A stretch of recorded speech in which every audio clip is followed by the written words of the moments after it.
Hello students and welcome to Apala Online Pathshala. Today we are going to discuss our first chapter of geography, which is environment. So students, first we will discuss what is environment. Every organism is affected by people, place, soil, air, water, temperature, sunlight, wind and many other things that surrounds. हर एक organism whether it is plant, it is animal और any human being, उस पर पूरा का पूरा effect पड़ता है उसके आसपास की चीज़ों का, चाहे वो मिट्टी हो, हवा हो, पानी हो, टेम्परेचर हो या धूप हो, कुछ भी हो, जितनी भी चीज़ें उसे सराउंड करती है उसके चारों ओर है, उसका डायरेक्ट इफेक्ट पड़ता है उस ऑर्गेनिज्म पर।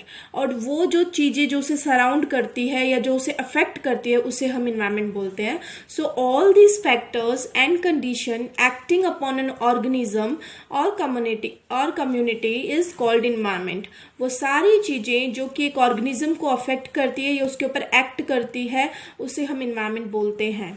Environment is a combination of natural and human made phenomena. जो इन्वायरमेंट है वो दोनों नेचुरल, जो चीज़ें हैं वो नेचुरल भी हो सकती है और ह्यूमन मेड या फिर ऐसी चीज़ें हो सकती है जो कि इंसान ने बनाई हो। So the next topic is component of environment. There are two components, abiotic and biotic. Abiotic component supports all the form of life on the earth. It includes lithosphere, atmosphere and hydrosphere. ये abiotic components में वो चीज़ें आती है जो कि अर्थ पे life को पॉसिबल बनाती है। इसमें आते हैं लिथोस्फीयर, एटमोस्फियर एंड हाइड्रोस्फीयर। ये तीनों कॉन्सेप्ट्स हम आगे क्लियर करेंगे कि ये है क्या।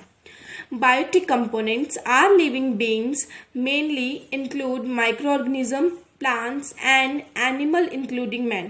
Biotic components में वो चीज़ें आती है जो कि living हो, जैसे माइक्रोऑर्गेनिज्म, प्लांट, एनिमल और इसके अंदर सबसे मोस्ट इम्पॉर्टेंट है वो है man.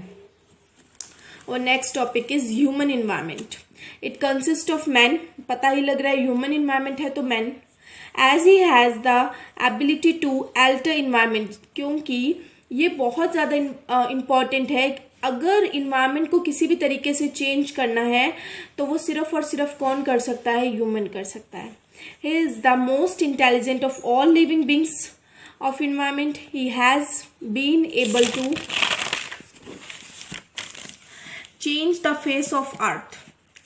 All the components of environment are interdependent on each other. They interlinked and interacts all the time. जितने भी components हैं environment के वो सारे एक दूसरे पर पूरी तरीके से डिपेंडेंट हैं, एक दूसरे से जुड़े हुए हैं। अगर कोई भी थोड़ा सा भी डिसबैलेंस होता है तो दूसरे पर भी इस बात का पूरा पूरा इफेक्ट पड़ेगा। So next topic is the most important. Students इसको ध्यान से समझिएगा।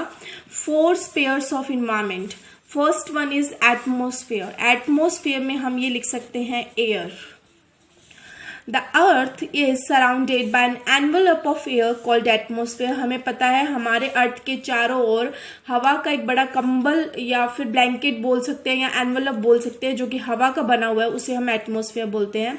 It is very important for biosphere and without air life would not have been possible on our planet. और अगर ये एटमोस्फेयर, ये ब्लैंकेट, ये एनवलप, ये एयर नहीं होती तो हमारे प्लैनेट पे जिंदगी पॉसिबल नहीं होती। मतलब कोई भी, जैसे आज हम यहाँ रह रहे हैं तो ये रहना पॉसिबल नहीं होता। व next topic is lithosphere. Lithosphere means land. The solid crust of rocks forming the surface of the earth is called lithosphere. जो हमारी धरती है चट्टानों से बनी हुई है, पत्थरों से बनी हुई है, इसे लिथोस्फेयर बोला जाता है।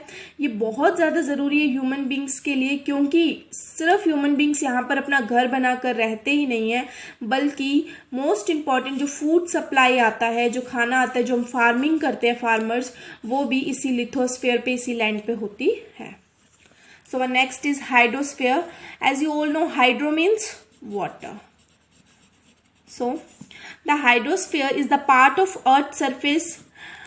पृथ्वी की वो चीज जो कि पूरी तरीके से वाटर बॉडी से मतलब जहाँ पे बहुत ज़्यादा पानी हो, जो पृथ्वी की वो पार्ट अर्थ का जहाँ पे वाटर बॉडीज हो, for example seas, rivers, lakes and oceans. हमारे अर्थ सरफेस का ऑलमोस्ट मोर देन 70% जो पार्ट है वो पूरा का पूरा वाटर से कवर्ड है। ओशियन प्रोवाइड, इसके अलावा ओशियन हमें एक्वेटिक फूड प्रोवाइड कराता है और ओशियन में हमें मिनरल्स, ऑयल एंड गैस भी मिलते हैं। So next one is biosphere. This is the most important one as this is the mixture of all these three. The narrow zone formed by the contact of land means lithosphere, water hydrosphere and air atmosphere to support life. मतलब जब ये तीनों मिलकर के एक ऐसा zone बनाते हैं जहाँ पे लाइफ इजीली पॉसिबल हो जाती है, उसे बायोस्फीयर बोला जाता है। All living organism, plant and animal live in this zone. Human beings are the most important part of biosphere. वो सारे living organism, plants and animal इस जोन में इसीलिए रहते हैं क्योंकि ये तीनों आपस में इंटरलिंक्ड है। ह्यूमन बींग्स इस बायोस्फीयर का बहुत ही इम्पॉर्टेंट, वाइटल या नेसेसरी पार्ट कह सकते हैं। So students, there are two most important concept. They are very easy to understand. First one is biodiversity. The wide range of species living on earth. हमारे अर्थ पे जितने भी स्पीसीज हैं, whether it is plant or it is of plants, it is of animals, it is of humans, they all are called biodiversity. Next one is ecosystem. The most important question. The interdependent relation between the living organism as well as their relation with surrounding form an ecosystem.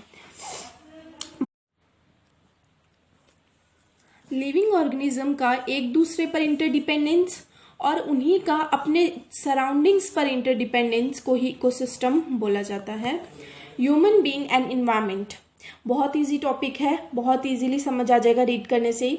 Human beings interact with the environment and modify it according to their needs. Human being environment के साथ interact करते हैं और अगर उन्हें उसे modify करने की ज़रूरत पड़ती है तो उसे अपनी ज़रूरत के अकॉर्डिंग मॉडिफाई भी करते हैं। Early humans adapted themselves according to nature, लेकिन पहले ऐसा नहीं होता था। पहले ह्यूमन बीइंग खुद चेंज होते थे अकॉर्डिंग टू नेचर, लेकिन आज जो हो रहा है वो ये हो रहा है कि नेचर को चेंज होना पड़ रहा है। They led a simple life and fulfil requirement from nature as its raw form. जो पहले का ह्यूमन बीइंग था वो अपनी जितनी भी रिक्वायरमेंट है वो सीधा नेचर से विदाउट अनमॉडिफाइड फॉर्म में उसे कंप्लीट करता था। With time needs grew and vary, time के साथ साथ हमारी ज़रूरतें बढ़ी और अलग होने लगी।